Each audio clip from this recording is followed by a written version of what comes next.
নমস্কার, আমি রিমা। আহারে বিহারে চ্যানেলে সকলকে জানাই স্বাগত।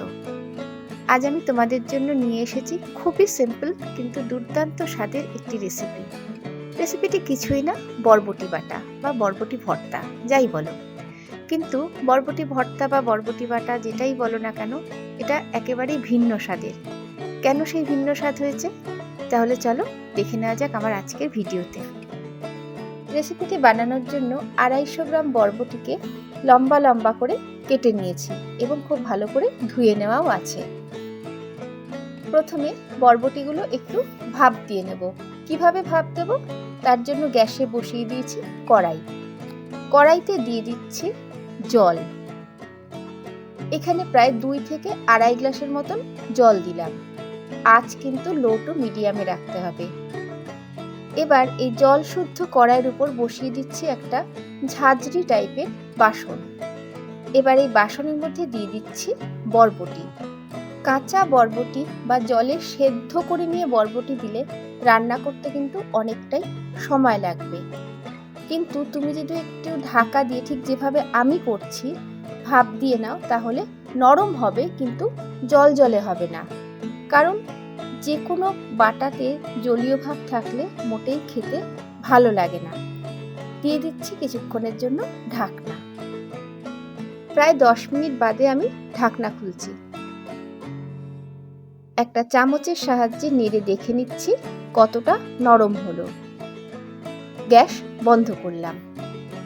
একদম ঠিকঠাক নরম হয়েছে, এর বেশি নরম করার দরকার নেই, কারণ এটা পেস্ট করা হবে। এবার একটা ছড়ানো পাত্রে বরবটিগুলো তুলে নিয়েছি, তাড়াতাড়ি যাতে ঠান্ডা হয়, কারণ ভীষণ গরম, আর গরম থাকলে গ্রাইন্ডারে দেওয়াও তো যাবে না। এদিকে নিয়ে নিয়েছি গ্রাইন্ডার, কারণ বরবটি ঠান্ডা হয়ে গেছে। গ্রাইন্ডারে বরবটিগুলো নিয়ে নিচ্ছি। সব কটা বরবটি আমার নেওয়া হয়ে গেল। আমার স্বাদ অনুযায়ী দিয়ে দিচ্ছি সঙ্গে 5টা কাঁচা লঙ্কা। যে কোনো বাটাবুটিতে দেখবে তেল ঝাল একটু বেশি হলে খেতে ভালো লাগে। লঙ্কাগুলো মারাত্মক ঝাল, তাই এর বেশি দিলাম না। তোমরা কিন্তু তোমাদের স্বাদে ঝাল দিও।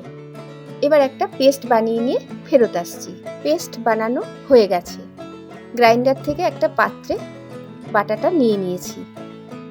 কালারটা কি সুন্দর না? এবার একে নিয়ে কিছু কারুকার্য করা যাক। গ্যাসে বসিয়ে দিয়েছি কড়াই। দিয়ে দিচ্ছি পরিমাণ মতন সর্ষের তেল।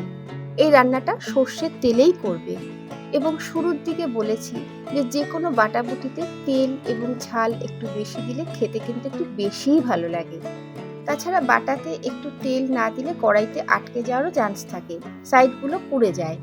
এদিকে দেখো তেল গরম হয়ে গেছে। দিয়ে দিচ্ছি 1/2 চা চামচ থেকে সামান্য কম কালো জিরে। 2টো শুকনো লঙ্কা ভেঙে দিয়ে দিচ্ছি। এবারে এর মধ্যে দিয়ে দিচ্ছি রসুন। রসুনগুলো সাঁড়াশি দিয়ে চাপ দিয়ে ফাটিয়ে দিচ্ছি। আমার সুবিধার জন্য আমি এইভাবে থেতো করে দিলাম। ইচ্ছে হলে কিন্তু শিলেও থেতো করে নেওয়া যায়। একইভাবে আরও কিছুটা রসুন আমি এইভাবে সাঁড়াশির সাহায্যে ফাটিয়ে দিয়ে দিয়েছি। এখানে প্রায় 8 থেকে 10 কোয়ার মতন রসুন রয়েছে। যদি তোমরা মনে করো বরবটির সাথেই রসুন পেস্ট করে দেবে, দিতে পারো। তবে ডিরেক্ট তেলের মধ্যে থেতো করা রসুন দিলে গন্ধটা অনেক বেশি স্ট্রং হয়, খেতেও কিন্তু দারুণ লাগে। যেটা তোমাদের সুবিধা মনে হবে তোমরা সেটাই করো। এদিকে দেখো কথা বলতে বলতে রসুনগুলো কয়েক সেকেন্ড ধিমে আঁচে ভেজে নিলাম। এবারে এর মধ্যে দিয়ে দিচ্ছি কাঁচা লঙ্কা দিয়ে পেস্ট করা বরবটি।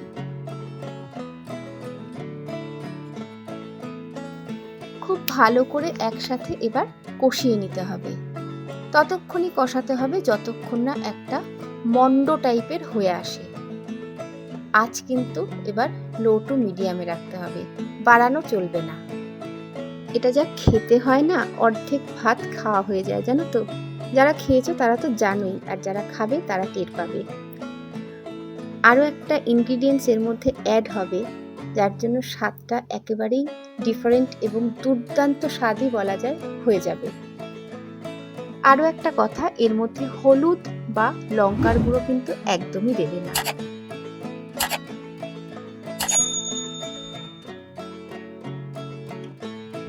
এবার দেখো, যেই ইনগ্রিডিয়েন্টসের কথা বলছি শুরু থেকেই যে স্বাদ একেবারেই চেঞ্জ করে দেবে, সেটা কিছুই না, সেটা হলো পোস্ত বাটা। এবারে আঁচ লোতে রেখে নিয়ে 1 টেবিল চামচ থেকে একটু বেশি পোস্ত বাটাটা দিয়ে দিলাম। ভালো করে এবারে সবটা মিশিয়ে দিতে হবে। বরবটি পোস্ত খুবই কমন এবং ভীষণই সুস্বাদু একটি রেসিপি, কিন্তু বরবটি বাটার সাথে পোস্ত বাটা মিশিয়ে একবার খেয়ে দেখো। ঠিক যেরকম ভাবে আমি করছি একবার এভাবে করে দেখো। পোস্ত বাটা দেওয়ার সাথে সাথেই কিন্তু ড্রাই হতে শুরু করবে, সেই জন্য আঁচ কিন্তু কোনোভাবেই বাড়তে দেওয়া যাবে না।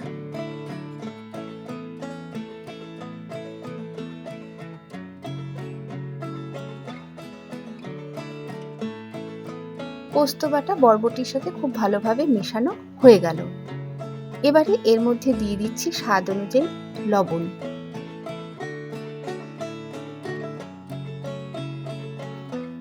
অবশ্যই দেবে কিন্তু একটু চিনি, না হলে ভালোই লাগবে না। আমি 1/2 চা চামচ চিনি দিলাম। নুন চিনি দিয়ে ভালোভাবে সবটা আবারও মিশিয়ে দিতে হবে।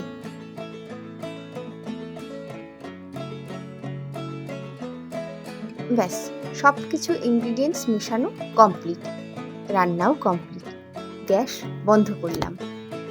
একটা সার্ভিং বোলে ভাজা শুকনো লঙ্কা আর একটা পাতিলেবুর টুকরো দিয়ে সার্ভ করে নিয়েছি। ভাতের সাথে যখন মেখে খাবে একটু পাতিলেবুর রস চিপে নিও, স্বাদ তোমরা নিজেরাই টের পাবে। কিন্তু এই বাটার মধ্যে নামিয়ে নিয়ে কাঁচা সর্ষের তেল একেবারেই দেবে না। ঠিক যেরকম করলাম এভাবেই একবার খেয়ে দেখো। তাহলে বন্ধুরা, আমার আজকের রেসিপি তোমাদের যদি ভালো লাগে কমেন্ট করে জানিও।